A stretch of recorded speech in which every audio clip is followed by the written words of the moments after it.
Hello, everyone. I'm Dave Fry, and welcome to the Space Between podcast episode number 11. Today, I have the tremendous, spontaneous privilege of speaking with Antonio. Yeah. My name is a bit long. It's Spanish name, so it's long. It's Antonio Luis Gomez Molero. Of course, you can say Antonio, and that's perfect. Or even Luis. Yeah. From our conversation, I hope you can see how being open to new possibilities can be extremely rewarding. Yes, you may have thoughts to the contrary, but the purpose of these podcasts is to illustrate the infinite possibilities that are always available to each one of us at any given moment. We are not our thoughts, but it sure feels like it at times. We are the essence of life itself first, and thoughts happen. How do I know this to be true? The truth is in the feeling, and the feeling is more important than the explanation. Notice the feeling from within yourself when you find yourself calm, at peace, in the now. Falling into the present moment, we notice more things. We become aware. Antonio lives in Malaga, Spain. As a talented writer, he is the author of 2 incredible books. He's a musician, a father, a coach, and a new friend that I just met today. You are wisdom, clarity, and love, and you experience your thinking. Please connect with Antonio and discover yourself in a completely different way, just like I did. Thank you for watching. The links are in the description below. Don't forget to subscribe and click on the bell icon to be notified of new podcasts. Antonio, this is such an honor to be able to speak with you today. And it's fascinating how spontaneous this was. You and I started talking, and all of a sudden I was like, oh my gosh, the things that you are saying are so amazing and so fantastic. It's like, what am I doing? Why aren't I recording this? So thank you so much for being here. I know this was just an opportunity to talk about other things, more technical side of making podcasts and stuff. But thank you so much for taking the time out to speak with me and to those people watching the space between. Thank you so much. Thank you, Dave. Same wise. It was a wonderful surprise talking to you. And since we started talking, a lot of funny things happened, no? Like coincidental, we started talking about the principles, the 3 principles, and how I started to, you talked about the mushrooms. Later you can tell me exactly what was that, because that was what makes everything, what gives sense to everything. I was telling you how I got to know the principles, and it's kind of strange, no? It's like if it's orchestrated, no? Somehow. I was living in Japan. This was like 17 years ago, maybe more, 20 years, something like that. I lived there for 15 years. And since I've always been very curious, and I wanted to know about the meaning of life and many things, I wasn't satisfied, really. I read a lot of things. I was very interested in Zen Buddhism and everything, NLP, hypnotherapy, cognitive therapy, I don't know, whatever, everything. And one day, I got to know this guy, Sid Banks. I was in the office watching the internet, and I saw a video of this man talking. I really liked him, but I couldn't understand him. I thought he was talking about positive thinking. That was something I was interested in. But then he started to talk about the universal mind, the consciousness, and I couldn't really understand, but I liked it. I liked what he said, though I couldn't understand it. Then I started to read a lot of things about these principles. At the time, there were not many books, but I read them all, I think. And one of them, this was very funny. One of them, I didn't really love the book, but there was something in the book that trapped me. It was about a book called Somebody Should Have Told Us by Jack Pransky. I read the book, and in the book, Jack Pransky mentions a woman called Gabriela Maldonado. She tells about her. She did some training with him in Costa Rica and all that.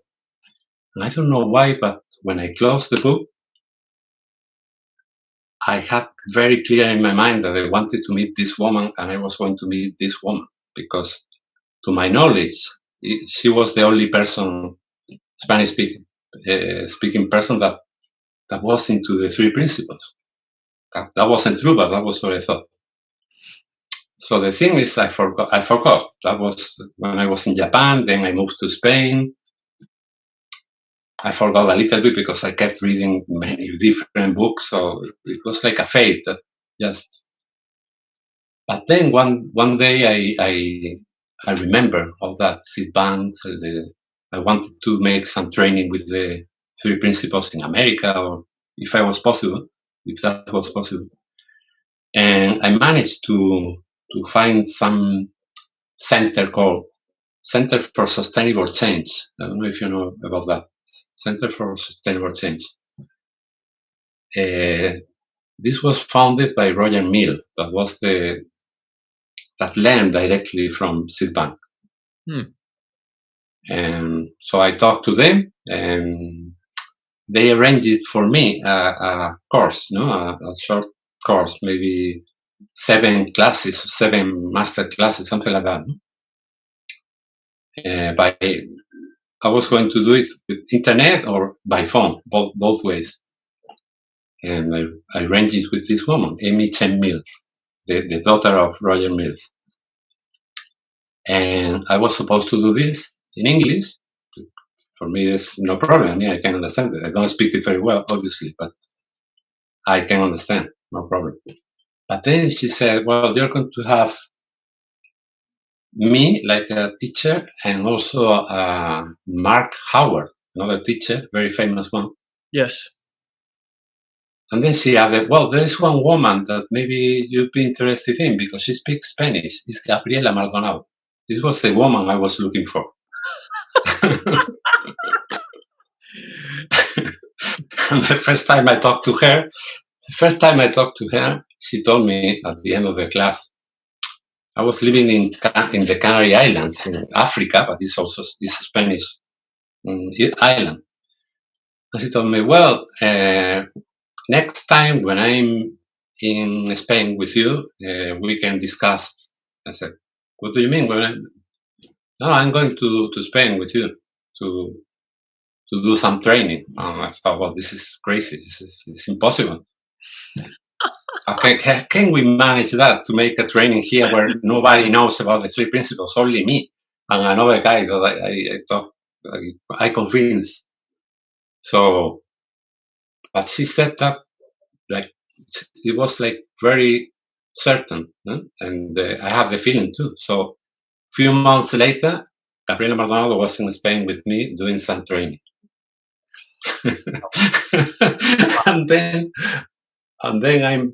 then I don't know, I don't remember exactly how this happened, but I ended up translating the book where she was. I mean, the book of Jack Pransky's book. The book I read in Japan. But I translated that to Spanish. That was the first three principle book translated to Spanish. And so this started to happen like this, very strange. I don't know. And when you mentioned the thing about the mushrooms, I started to understand because everything is connected. This woman, this seed bank, this Gabriela, this training, this conversation now with you, this is something that we cannot see, but actually unite us. you know.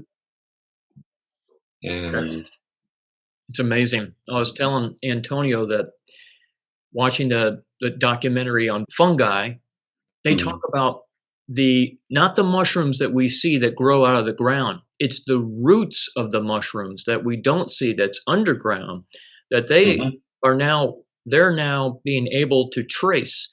And they say that this thin layers of internet is just like the internet underground, but it covers almost 70% of landmass over the earth, wow, and they can see where one mushroom grows in a certain area in a certain forest is the same DNA mushroom 300 miles away. And that's part of this communication, and the communication of these roots also from the mushroom also connect to trees, and they use the trees energies as a way of communicating. And it's like, for me, well, that just my entire head just exploded. But I was sharing that with Antonio, and it seemed to resonate with him it, where we're trying to explain to those listening and watching that there is something that's invisible, and yet it yeah, connects all of us, and it's gorgeous, and it's beautiful, and it's energetic, and it's alive, and it's so hard to explain. How do you explain that to someone without them just smacking you in the face and saying you're crazy? yeah, it's true. But the moment you said this thing about the mushrooms, I saw it very clearly because after that, I've had so many coincidences. Not only me, everyone. I mean, you just have to look about your life and see how unrelated things are really related. And I don't know. I have this book. I wrote this one. This is about the principles in Spanish. It was like a dream for me, but at the end, it's real. This one is for children, and this is the Italian version. The book is in Spanish, but this is in Italian, and it's about the principles also. So many things in my life have changed because of that. That I think we are really very connected. We don't see the connections, but they are there. So when I read the book, I saw this woman, the name of this woman. It's like I got something, and then I don't know how someone introduced her to me. I mean, after I have been looking for her like 2 years in internet because I couldn't find anything. The name, sometimes the name with another name, Raúl Rojas, I think it was some guy, but I couldn't see where she was or what she was doing or anything. But at the end, someone introduced it to me. And I think it's important to share how you and I met each other through Elise Daly. So Exactly. how did you meet her? Yeah, I met her because I know a coach, an American coach called Mary Schiller. It's wonderful, and I was doing a program with her, and I met this girl, Alice, and I felt really attracted to her energy. Now I really think. Before I thought talking about the energy that was very silly, like new age, and I can see your aura kind of things and all that. But now I see it so clear that it's. I mean, energy exists. People express that energy. I mean, maybe you don't see the energy, but you feel it in the way they move, the way they talk, the way they look. They look at you.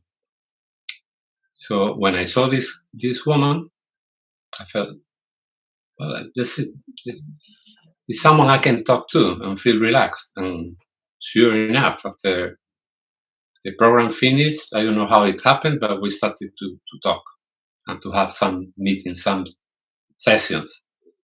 And she talked to me about a wonderful guy, very interesting guy, this Dave Fry, and told me, you have to meet him because he's extraordinary. And I mean, she said that with such a passion that I said, well, I have to meet this guy. And it's been funny when I talked to you. I mean, it was like at the beginning we didn't know really what to say or anything, but that was like 5 seconds. After that, after that was like, oh, we have so many things to talk. Oh, this is Yeah. wonderful. Oh, let's make a podcast. Wow, Yeah. great energy. So it's the mushroom again, the mushroom thing. You know. I think this, and I appreciate you very much. I really do. Thank you so much. But I Thank think you. that this understanding is, it peels back all the layers of our thinking, and it Mm, just, it reveals, maybe if we're going to use the mushroom metaphor, that mm, we see the mushroom above ground and it's beautiful, but we just look a little bit more, we just clear the way, the soil a little bit, and then we just see that it spans out for thousands and thousands of miles. And it's like, I feel like the same way. In the beginning, just a few seconds, we're trying to like just figure out which direction we're going in, and now we're like, I am flying to Spain and living in your house. Just to let you know that. So it's like, it's so strange how it just breaks down the connection so quickly. It just tears away everything that our Yeah, thinking brings up. And I want to relate a quick story, a short little story about connection, that the and Sid Banks will talk about universal mind, and mhm. in that in itself, it's funny because if you look at the force, if you look at the definition of the force for Star Wars, Yes, exactly the same. yeah, it's almost identical in that sense. Mm, There's something about that. And again, not to go woo woo on but mm, but not to go woo woo on everyone. But when I was 13 years old, I wanted, and Star Wars came out in 1977, I wanted the Force to be real. mm, But this thing up here kind of acted like it was the boss and said, no, no, that's science fiction. You can't, that's just science fiction. But I'll save that for another podcast. But the one thing that I found just recently, and these are things that I would ask people listening and watching to be open to. Please be open to what Antonio is saying. These connections are everywhere, and they will be right in front of your face, and you could easily miss them. So the other day I was talking to my mom, and she had brought up something random, showed up for her, and she mhm, was, in a worry state of mind. And I said, well, I'm not worried about that. I'm worried about, and immediately my mind, I was looking for something that was very strange and odd, and something that you wouldn't typically see in this area. And I said the word scorpion. I said, well, I'm worried about scorpions. Now, mm, that was a random thought that showed up for me. I was in my mind, in my head, searching for something that's out of the animal kingdom in my neighborhood that wouldn't typically show up. I said the word scorpion.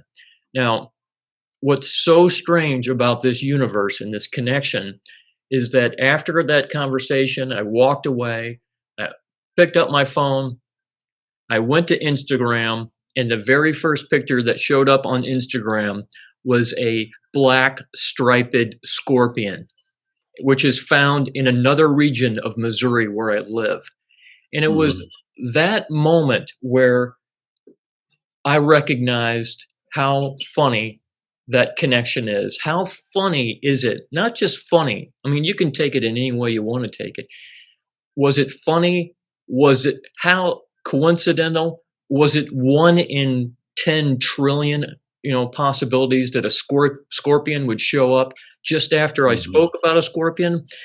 It's just, and just take that with a drop of water in the ocean. But it's so fun to see that, to recognize that, and just to be open to something so strange that the when we say that you are infinite possibilities, that was kind of like a proof. It was kind of Yeah, a little tiny proof that just said what you think is so straightforward and has to be planned out, and we search our entire lives for a certain answer. What if the answer has always been within us the entire time? yeah, yeah. It's like that.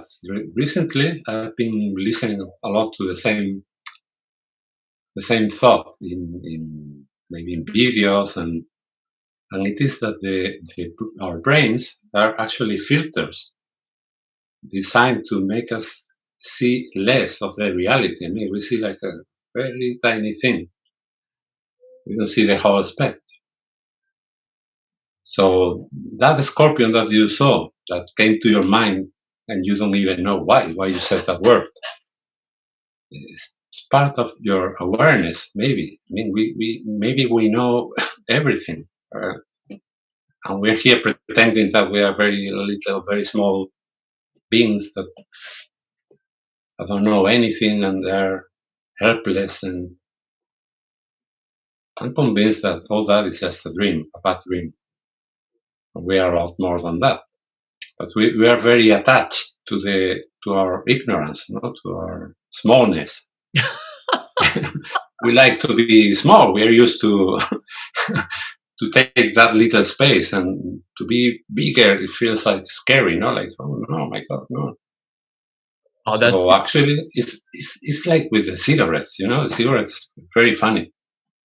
When people say, I have to make an effort to quit because I don't, it's completely crazy. I mean, you don't have to make any effort. You don't have to, you just take it off your mind and disappear from your life completely. They don't have any power. And the rest of the things are the same. We invest things with power, but the power is always in our side. I don't know why I'm telling you this. No, I'm a bit crazy now. so how those two books, I will make sure to post the actual pictures on the podcast, but Thank you. that's fantastic. Very proud of you for doing those, and that must have been an amazing experience. Yes, it was very amazing. The one for the children, this was because when I lived in the Canary Islands, my girls are Japanese, so I have two daughters. And they came to Spain. They couldn't speak Spanish. They didn't have friends, of course. One was 4 years old, I think, and the other one was 8 or 9. Don't remember exactly. So it was a hard time for them. And this woman, Gabriela Maldonado, that came to Spain at the time, really helped me a lot with my, especially with the eldest. That was the one that felt bad in Spain, felt lonely. She told me something wonderful. She told me, if you really care about someone, if you really love your daughter, you don't have to worry, because if you worry, you're not with her. She doesn't have your presence. It's the worst thing you can do if you love her. I mean, that changed my life completely, and it was very good for my daughter too. So I said to this woman, why don't we make a book? I mean, you said, well, I cannot write. And I said, well, doesn't matter, I write. But you tell me ideas like this one, no? Like the one you just told me, that is wonderful. And we can write a book for children. And so, but I don't know what happened. I mean, maybe it wasn't the kind of thing she wanted to do or whatever. I waited, but we didn't have more communication. So one day I came up with the idea, because I was fed up waiting. So I thought, well, maybe instead of a self-help kind of book, I could make just a book for children, like this. So I got the idea of I don't know if you see them, but yeah,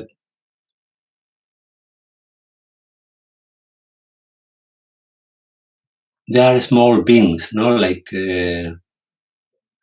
garbanzo beans and this kind of lentils and things like that. No, so this is a place that is made of cans, you see, or cans, and these people live there.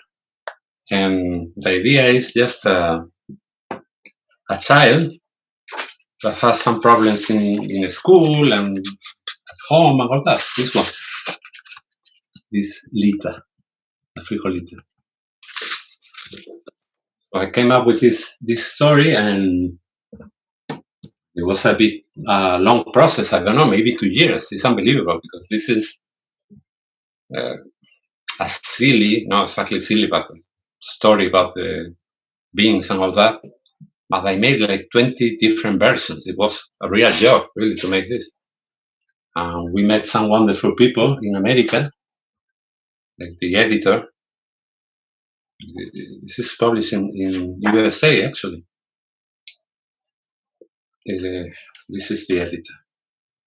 It's Mr. Conti, what's that name? Conti Sealy or something like that. I don't know how to pronounce it. And yeah, it was a very interesting process. Then an Italian publishing company was interested, and now the book is also in Italian, which is this version. That's amazing.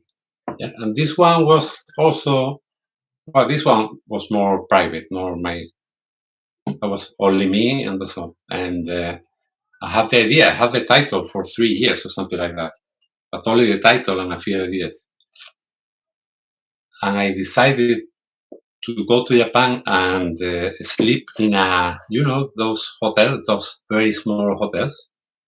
What's the name? A capsule hotel. I decided it would be funny to write a book in a place like that. And that's what I did. Wow. I stayed for 2 weeks there, and I almost made the whole book. Then in Spain, back in Spain, I wrote it, completely. But the whole idea, everything was there. Now, I love, for me personally, I love how creativity shows up through me. Can I ask you, do you feel that too? Do you feel like that the creative energy that moves through you is almost like something besides you or something that moves through you? Yes, it's nothing to do with me, nothing. Is that not the most amazing feeling in the world? Besides love. I mean, yeah, but it's not that different. It's okay. something that goes. Yeah. The love is also something very similar in that aspect. I see what you're saying. That is not you. It's something that is. You are inside the love. You are inside the creativity. It's not the other way around. We say you have creativity. You can exercise your creativity. It's nothing like that. The creativity is there. It's like the air. I think it's exactly like that, like the air. And your mission is not to interfere with that. You take. It's not about you. So when you understand that, creativity really flows. When you try to impose something and to make it your way, then everything is very difficult. You can make it, but it's really hard. But what you have to do is just to let go. That's all. It's not me, and then creativity goes. You're absolutely right. When you understand that creativity is always present, it'll show up in the most strangest of places. And and we talk about this with other coaches on other podcasts where it just shows up. It shows up the most interesting and random places that you'd never possibly imagine.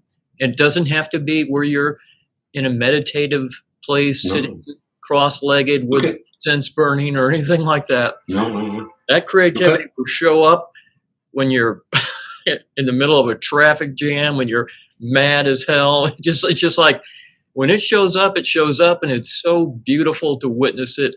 as Look at the children. Their creativity, it's normal.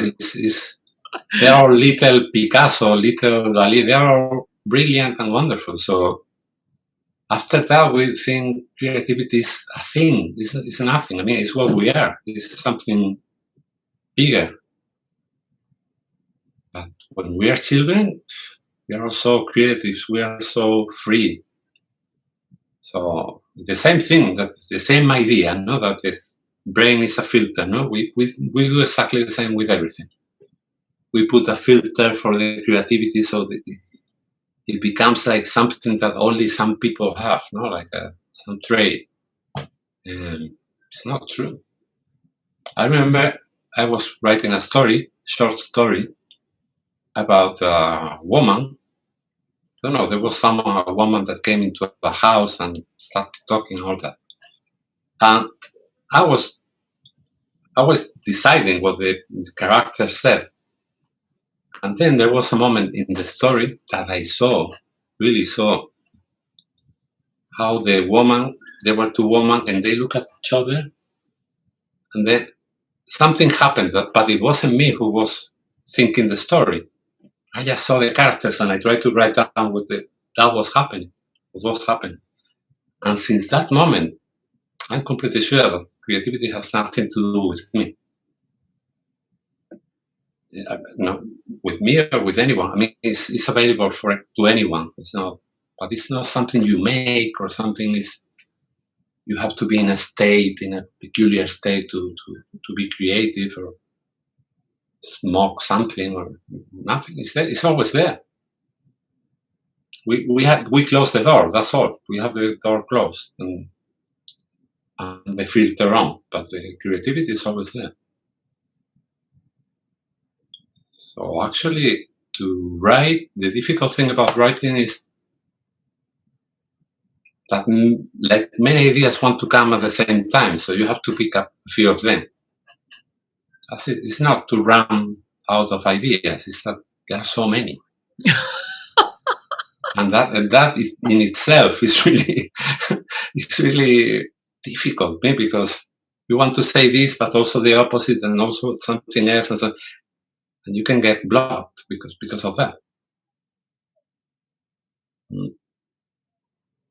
I just wrote an email to someone because they had offered to do a webinar with me, but they had a couple questions like, what else could we do?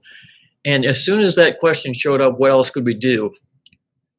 Something opened up, and I was like, do you have 4 hours? Because all of a sudden I feel like there's 8 million opportunities right now. So it's almost like I had to narrow it down because I could feel this flood of ideas come in, and knowing that I didn't have anything to do with it.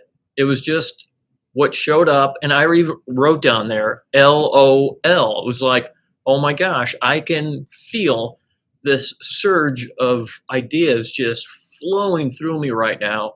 And I only shared a few examples, but it's hilarious to me to show up, and it's like, here it comes, like a tidal wave. Yeah. So I love what you said about, it's not about a matter of whether you get 1 or 2. It's a matter of, what do I do with the 4,000 that just showed up? Yeah, literally. And many people think, no, that's not possible. But it's because they're just not used to that. That's all. They don't believe it in the same place, in the first place. I mean, and if you don't believe it, it doesn't work the same way. This book in particular, the problem was that they wanted to write so many different things that at the end it was difficult. But it's in everyone. Sometimes the filter is, I cannot do it. This is the name of the filter. I cannot do it. This is too difficult. And then you believe it, and it's like that. I mean, the door closed, and you see no ideas at all. You say, what is he talking about? Millions of ideas. It's nonsense. But it's because you have that blind them. Gabriel Garcia Marquez, I don't know if you have read him, he was a wonderful Colombian writer. And he said something to the effect, something like, when you start writing, you have to believe that you are better than Cervantes, no? The writer of Don Quixote. And it seems like very stupid. I mean, it's like being like Shakespeare or something like that. How can you believe that? But if you make the effort, not exactly an effort, but if you believe for a little second that you can do it, that you can be brilliant, this opens the door. Then the results are the results. You don't have to pretend that anymore to think that you are better than anyone. But at the moment, just in order to open the door, you have to believe for a short time, just a little bit, to say, oh, I can do it. This is easy for me. I can write wonderful things, and the doors open. And this is good for everything. Because I remember watching a flamenco dancer, a teacher, a flamenco teacher. And there was this woman, that dancer, she was dancing, the student. She was very shy. And you could see that she was shy. I mean, she couldn't keep the rhythm. She looked like awkwardly, to the. And then this teacher said to her in a very loud voice, "You are the most sexy woman in the world now. Now you have to believe this." And she said it in a way that the woman started to dance completely different. It was like completely different energy inside her body. That's amazing. So this applies to everything. I'm the best writer in the world now. After that, you notice you're not the best. So, but open the door, and for everything, you're going to talk in front of the public. The same thing, and it is not fake it until you make it. It's not that. It's just to understand that everything is so plastic. I mean, it's not that real. We believe everything is very real, but in a way, we make it here. See what I mean? I know exactly what you mean. I love the fact that teacher, instead of yelling at her or criticizing her, she pointed this person in a different direction instantly, just by saying, "Hey, you are the sexiest dancer right now." Yes, and yes, and she shouted, but in a way, in a good way, like if you have someone that is having a nightmare and you go pum like this, and in order to wake that person up, I mean, with love, with tough love, like, come on, you are the best, you are the sexiest woman in the world now. The other one really received everything, like I could see the change in the body and in the energy, and we are all like that. We are, and I think that's what's so beautiful about these podcasts, is that I get the honor and privilege to speak with amazing human beings such as yourself, and it's great to share in our understanding with other people. And at the same time, I feel like I need to talk to that person that's listening and watching, because you are the brilliance that we're talking about right now. And the only thing that would persuade you that you're not the brilliance is your thoughts. And thoughts flow through us like a river all the time. And for us to hold on to one thought and act like that one thought is important is just, it's unfortunate, because there are so many thoughts that are flowing through us constantly. So try to be aware of thoughts moving through you. And when you, like Antonio is saying, if you label one of those filters that I can't write a book, I would bet $100 right now that you could get a pen and some paper and you could write something. I'll bet you Yes. $100 right now, and I'll even challenge you to write something right now. So anything, anything that shows up in your head, because I promise you something's going to show up in your head. Yeah, have you ever been hypnotized? No. But it's a very funny thing and explains a lot of things because it works in this way. Uh, the hypnotizers told you that you cannot lift this hand, for instance. No? It tells you this is very heavy. It's very heavy. It's like metal. It's like a stone. It's really really heavy. You cannot lift it, and you're relaxed. You're hearing that, and you're saying, "Oh, I show you. I show you." And then when you try to lift the hand, it's impossible because his voice has sunk in your head, and something very very funny happens. Half of you believe believes that you cannot lift this hand, believes that it's very heavy.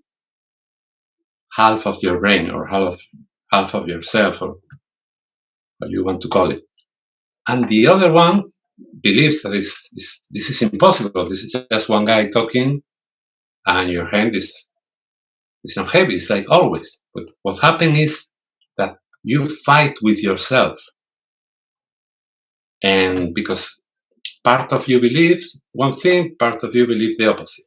So you fight with yourself, and at the end, maybe you can lift it a little bit, but it hurts a lot because you've been making a lot of effort. So if you lift it, at the end, you have an ache here. I mean, it hurts a lot. So this is what happens half of the time. Not to talk more about the books, but anyway, in another thing, no? People tell you sometimes with really good intentions that you cannot do something, or that this is very difficult. I mean, you can do it, but it's very difficult. Whatever of the both things are horrible. I mean, that you cannot is horrible, but that is very difficult is also very bad because we tend to avoid all these things. Someone tells you, for instance, that you amount to nothing. I mean, you cannot do it. I mean, you cannot make it in your life because you're not good enough. Sometimes they tell you with a good intention, sometimes not. But the problem is half of you, at least, believes that. And you live your life in a constant state of hypnosis. You're asleep. And that's why sometimes it requires another voice to wake from your trance, like the voice of the dancer, no? You are the most beautiful woman in the world now. And you wake up and you don't see yourself anymore like less than other people, like someone that is ugly or whatever. So that's why I think we should have fun with reality because we make it up with our thoughts. If the thoughts are bad, we shouldn't take them so seriously in the first place. So I try sometimes, like an experiment, to do something new, and I say to myself, this is very easy and I love it. I just try with this thing. I mean, I don't write it down 100 times or I repeat it in front of the mirror or anything. It's just like a little game, but it works. Because since we are in a trance, these things help to wake up. Wow, I loved everything that you said there. And my mind, not my mind, but that connection, I could just feel it expanding out as if I just expanded out to all of the universes, not just ours, because that conflict, I feel like that conflict is very important to witness in ourselves. If we find ourselves in conflict, we can physically feel it in our bodies. I mean, Yes. there's a real physical conflict, and and knowing, I think this understanding from whichever direction you come to see it is just such an open space, and the space between the things that we think are so important and so concrete and so heavy, and Yes. then just to know, like you said, just that conflict of the two hemispheres fighting each other. It's like to be able to be open and know that there's so much more infinite possibilities out there. It's incredible. So I really appreciate you sharing that. That was mind blowing. It was amazing. Thank you. I really appreciate talking to you. It's so easy talking to you. I mean, it flows naturally. And I was thinking that we actually, it's funny, but we are afraid of the good things. This is something we don't say, or we don't even think consciously, but we are afraid of the good things of life. And we have in our mind, like all the time, like these thoughts about horrible things that are going to happen, or that happened one day, or whatever. I mean, they have their place there. It's like their room. They have like they inhabit there. I mean, they have their keys. They go to your brain and do their things. Tell you, oh, this is horrible. You wake up in the morning. They tell you, yeah, same day as yesterday. Horrible.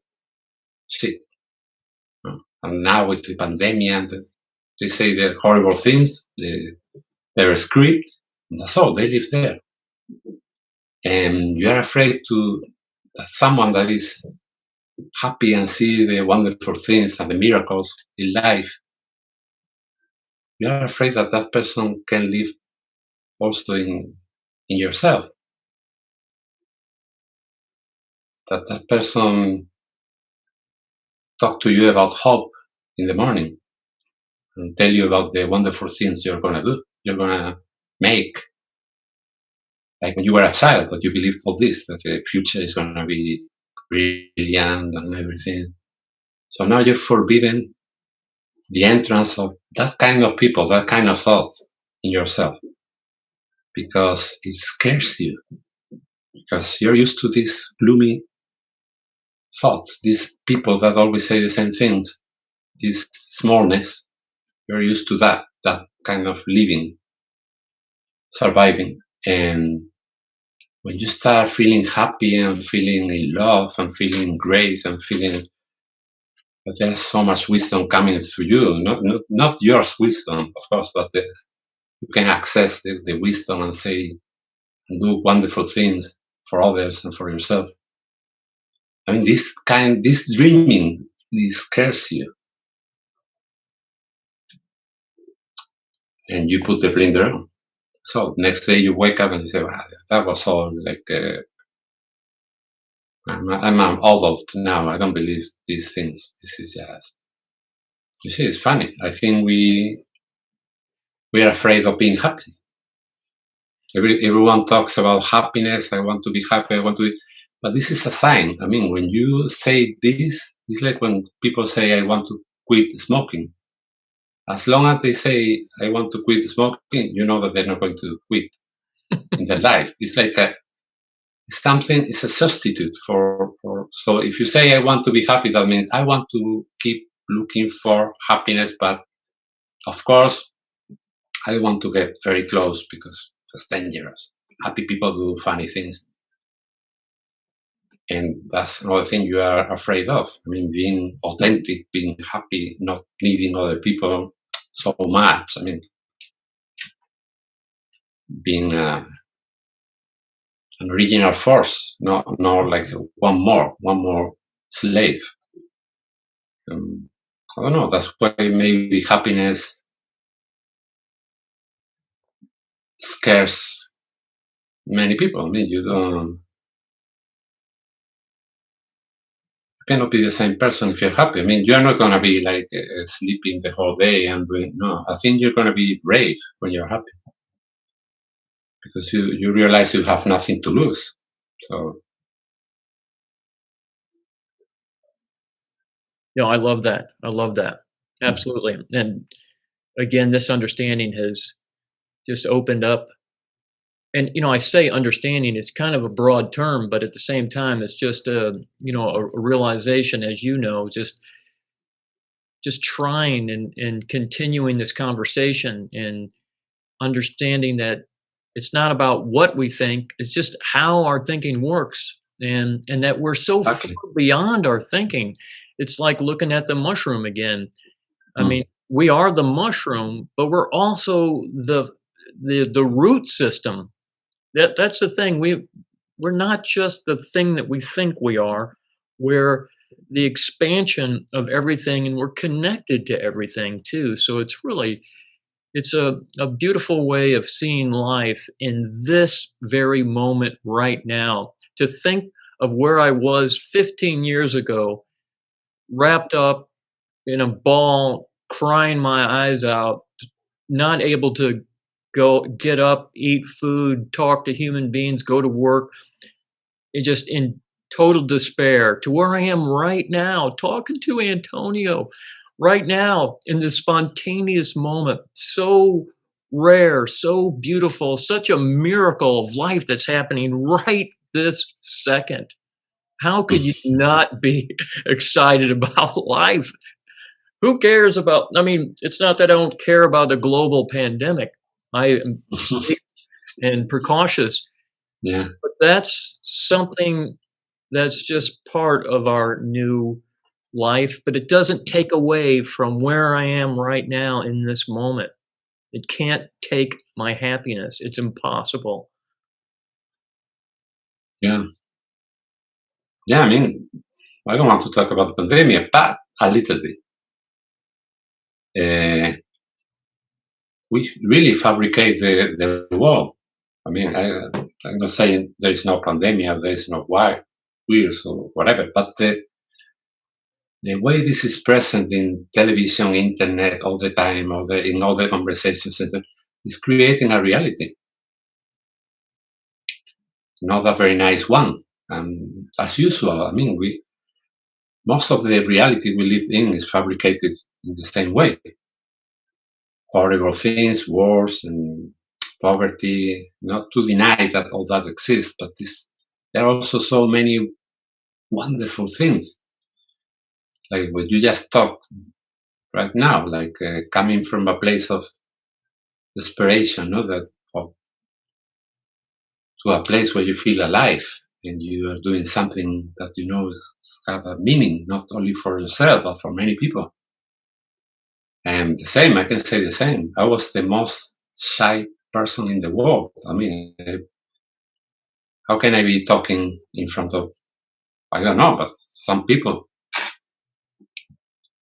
So the wonderful thing about this, one of the wonderful things about this understanding is that it allows you to go beyond yourself. I mean, your limited version, your limited idea of yourself, you soon realize that that's nothing to do with reality. This is not truth. You something else. It allows you to live deeper and to do things you didn't dream you were going to do. So I think it's wonderful if someone that is watching this gets a glimpse of that and understand that her thoughts or his thoughts are nothing. I mean, they're not real. It's just a game. Like when I play and I say, I'm the best writer in the world, I'm just playing because it doesn't matter. It's not true.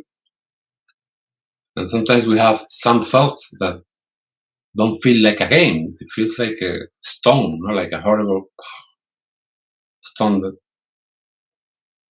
So I hope you that are watching this realize that you are a lot bigger than what you think you are, a lot better. I mean, there's nothing to fix in you.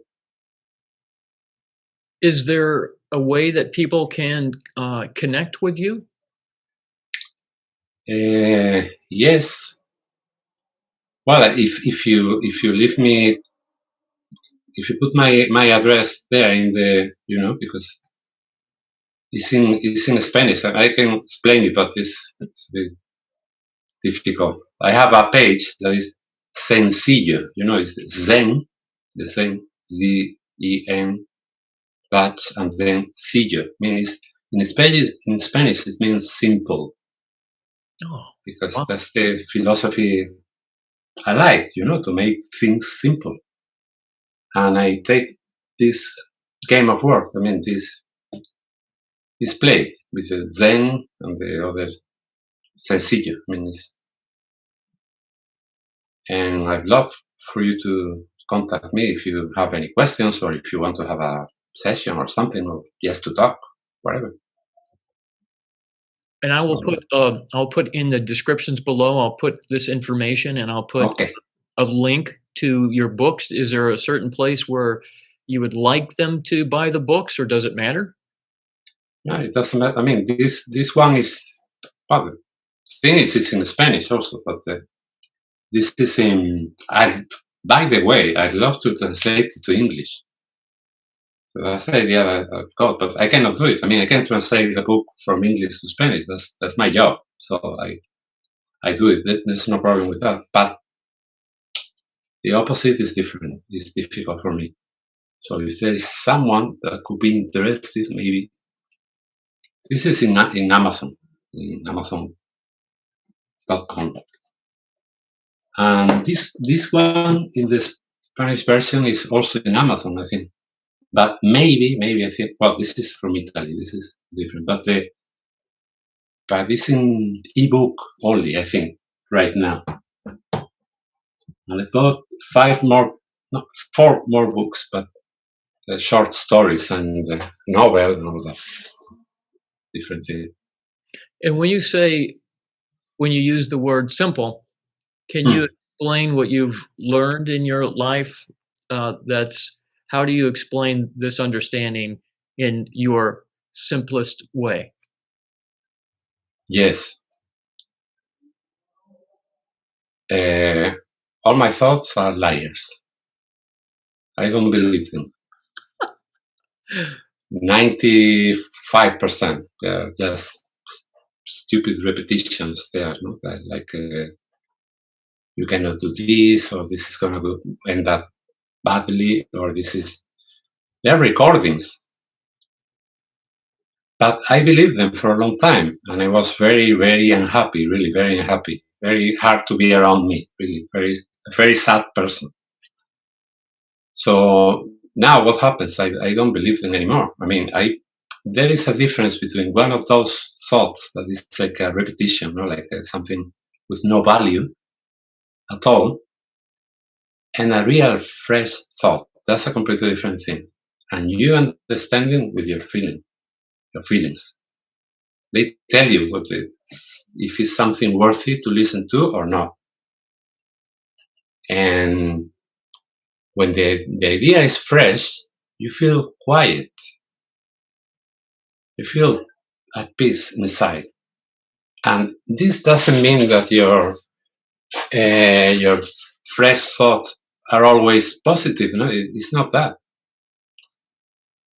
For instance, they can tell you something like, you better quit this job, or you better do maybe things that are not easy, but they tell you in a way, with a feeling, that you understand that this is for you, for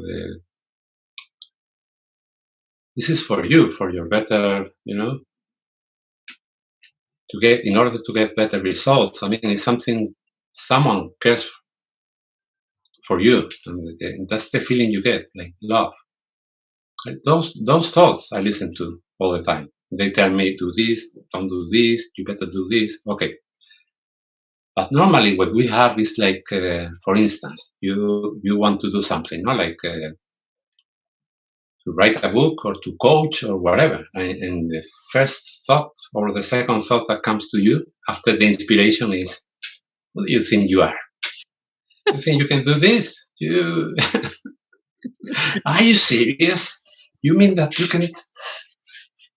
You say things like that put you really down. So now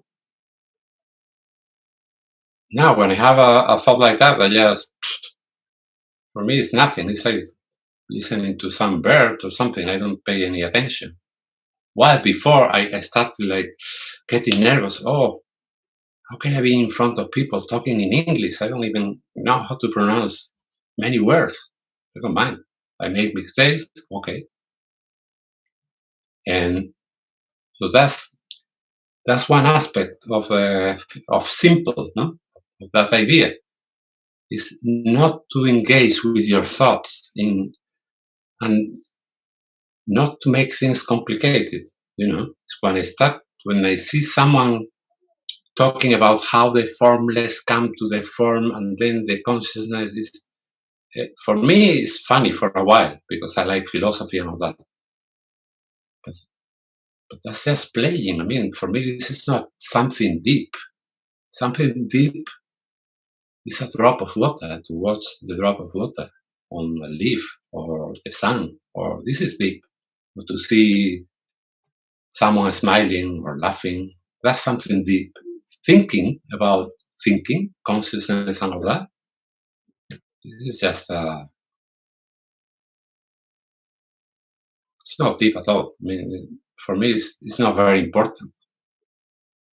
The simpler you make it, the better. To try to explain everything, to understand everything with the intellect, this is crazy. The more you understand, the less you feel it. There was some Zen saying, I don't remember the exact words, but this is something like the fishermen use the net to catch fishes, and then when they have the fishes, they don't need the net anymore. They don't use. And he said something else, another example, and then he said that we use the words to catch ideas. And once we understand, when we catch the ideas, we don't need the words anymore. And it says like, and you can forget the words. That's what it says. And it ended up saying, I'm looking for a man that has forgotten all the words. I would like to have a conversation with him. So it's simple. No words, no thoughts. Not to pay too much attention to all that. I mean, you always have thoughts. This is inevitable. You are a amazing energy, Antonio, and I appreciate you so Thank much you. for taking the time out to talk to me today. And again, it was totally spontaneous. We had no idea we were going to do this, No. not planning it out whatsoever, and yet it was amazing. It was amazing. I had chills the whole time. I just truly appreciate what you shared with us. I want people to go out and buy your books. and I, Thank you. Thank you very much, really. I really think it was fantastic to experience this. And I think even this podcast by itself is a prime example of what we're talking about. We're talking about being open, going Yeah. out and doing something, playing around. It doesn't, we're not Just here playing around. we're not Exactly. here to be perfect. That's going to be No. really tough. That's going to be a hard life to be perfect. No. It's more fun to play around, to see how things happen. And just as quick as we were talking, we were like, just a thought said, why don't you just record this? Yeah, just like that. I mean, after 10 minutes of knowing each other, because we didn't know at all. Of course, we didn't know what we were going to talk about. So you see, this for me is like when I met a child. When I was a child and I met someone, I started playing with another boy, and of course I didn't mind. It was my friend instantly, because Instantly. and we just played with the sand, with the very deep things. I mean, playing that's deep, and we had a great time. And he was my friend, and that's what I felt with you when I started talking to you. And when you said, "Why don't we make a podcast?" Okay, perfect. My mom said that when we in second grade, we moved to Florida, and before they even the car pulled all the way down to the end of the driveway, I was out of the car at this kid's house next door playing with him. I haven't even looked at the new house, my new room, my new yard. None of that made any difference. It was like I saw a child playing and I just beelined for that child playing, and we didn't even introduce ourselves. It was, Yeah, and that's what you're talking about. And exactly. it's amazing to see it in real time as adults. And, and I thank you so much. And Oh, thank you. Thank it you, was Dave. amazing. I loved every minute of it. So thank you again. Thank you, Dave. Really. I felt so relaxed talking to you. It was a great time, really. Thank you for having me. Antonio, thank you so much for being here. Again, it was a great honor. And I can't thank Same. you enough. We'll talk very soon. And another shout out to Elise Daly for connecting us together. It was fantastic. Thank you. Thank you very much, Dave. I want to tell you something. I don't know if I should or not, but that was my honest feeling. When I talked to you for a few minutes, I thought, wonderful. Finally, I met someone that is a bit more crazy than I am. I'm honored by that. Thank you so much. Thank you. Let me just sign off by saying adios, my friend. Thank you so Adios, much. amigo. Gracias.